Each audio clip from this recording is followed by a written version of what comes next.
got the basics down, it's time to move a step further. During the last module, we went over market research, so if you've done that step, you should have an idea of the environment that your brand will live in. You've gotten to know the neighborhood, so to speak. You know your audience, you know your competitors, and you have an idea of what you should do to set yourself apart from the crowd. Now we'll build on that information and get into the details of how to identify your brand. The first thing we have to think about is brand values. Brand values are the very DNA of your business. They provide the foundation on which you build everything else: brand story, voice, visual identity.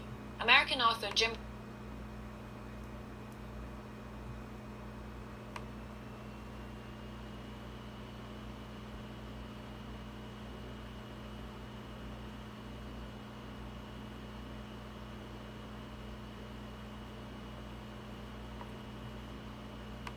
Collins stressed the importance of a strong ideological foundation. He said a deeply held core ideology gives a company both a strong sense of identity and a thread of continuity that holds the organization together in the face of change. So let's outline the benefits of brand values. Brand values will help you make better decisions. So well-defined brand values will help you when you're faced with tough decisions regarding your business. When you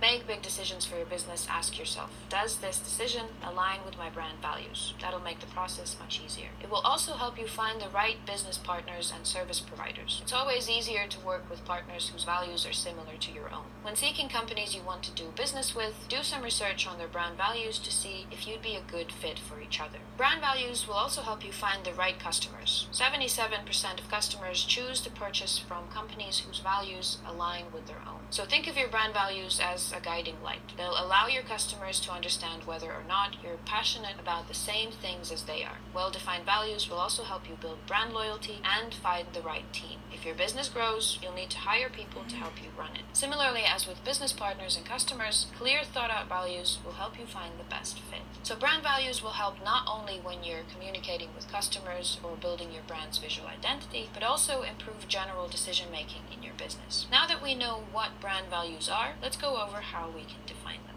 An important thing to note is that the process of finding your brand values isn't as easy as picking out a few nouns from the dictionary. Remember the three most important things about branding: transparency, consistency, and authenticity. Your brand values should be accessible, so lead with your brand values. Make sure your customers can find them easily. Consistent, so once you have your values, stick to them. Don't change them every couple of months. And lastly, truthful. Don't promise things you can't do. If your values don't align with your actions, you'll seem insincere to the customer. Here's an example. These are the brand values of the outdoor apparel brand Patagonia. Build the best product, cause no unnecessary harm, use business to protect nature, and don't be bound by convention. You already get a sense of what this brand is about. What is its target audience? People interested in sustainability and the protection of the environment. Well-defined brand values will be a guiding light for your business. So let's go over a few things that will help you find your values. If you already own a business, writing the eulogy of your business is a helpful exercise. Now, it might seem a little grim at first, but hear me out. Often when we think about things like branding, we tend to be future-oriented. That's understandable. We want to build a brand that will last, so we ask ourselves questions like, what will my brand be like? Changing that question a little bit can offer valuable insight into your brand. Instead, you ask, what is my brand like right now? Essentially, this exercise will help you figure out what material you already have to work with and where you should improve your branding. So how do we do it? Think of your brand as a person who's just passed away. Imagine you're a journalist and the local newspaper has tasked you with writing an obituary. Here are a couple things you should include. Why did the brand die? What were they known for? Who will mourn your brand? What did your brand leave unaccomplished? And what will it be remembered for? Once you've written the obituary, start looking for repeating themes. You can create a headline for the obituary, which will give you an even better idea of what your brand is about. Sure, it is a pretty dark exercise, but imagining your market niche without your brand might just help you figure out how your brand has positioned itself in that niche. We mentioned this at the start of the lesson, but keep in mind that your values should always be true to you. If you base your values on what you think your target customer will like, you run the risk of appearing insincere and untrustworthy. Let's go over one example.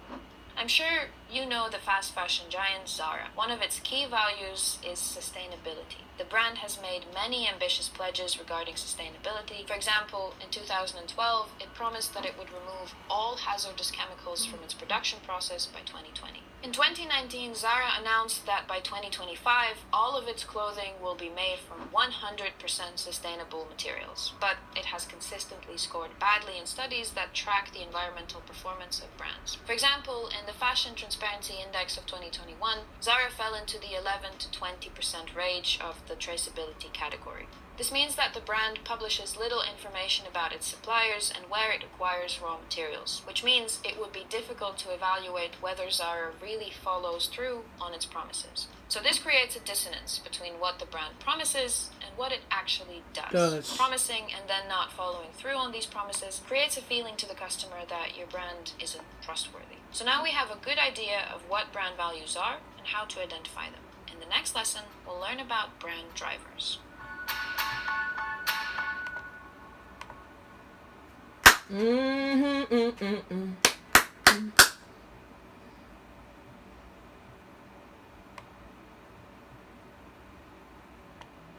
Alright guys, this is a short video.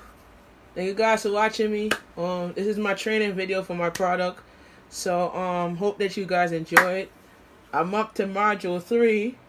So I should be wrapping up. I have to finish this up by I want to finish it now, but I'm out of time for the clock out at 7. So alright guys, thank you guys for watching it. Alright.